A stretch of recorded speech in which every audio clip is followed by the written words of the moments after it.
നിസാരം ingredients മതി. നല്ല immunity ബൂസ്റ്റിനും clear സ്കിന്നിനും വേണ്ടിയിട്ടുള്ള ഓറഞ്ച്, ജിഞ്ചർ ആൻഡ് ലെമൺ ഷോട്ട്സിൻ്റെ കാര്യമാണ് ഞാനിവിടെ പറയുന്നത്.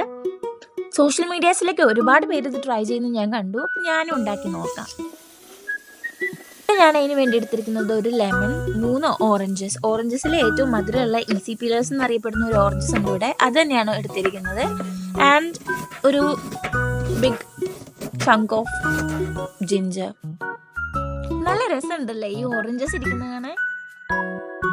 ഇതിലെ ഇൻഗ്രീഡിയൻസ് ഒക്കെ സത്യം പറഞ്ഞാൽ ജഗജില്ലികളാട്ടോ. ഈ ഇഞ്ചി ആൻറ്റി ഇൻഫ്ലമേറ്ററിയാ. ഇതിനൊപ്പം നമ്മൾ ടർമറിക് പൗഡർ ഇടുന്നുണ്ട്. ടർമറിക് പൗഡറിലെ കുർക്കുമിൻ എന്നുള്ള ഒരു സംഭവം അത് അബ്സോർബ് ആവണമെങ്കിൽ നമ്മൾ അതിൻ്റെ ഒപ്പം ബ്ലാക്ക് പെപ്പർ പൗഡർ കൂടെ ആഡ് ചെയ്യണം. ഞാനത് ഓരോ ഡേയിലും നമ്മൾ ഫ്രഷ് ആയിട്ടുള്ളത് അന്നൊന്ന് ആഡ് ചെയ്യാമെന്ന് വിചാരിച്ചു. അപ്പം നിങ്ങൾക്ക് നിങ്ങളുടെ ഷോർട്സിൻ്റെ ഒരു ബാച്ച് പ്രിപ്പയർ ചെയ്ത് കഴിയുമ്പോൾ ഓരോ ദിവസത്തേക്കുള്ളതിലേക്ക് സെപ്പറേറ്റ് ആഡ് ചെയ്താലും മതി.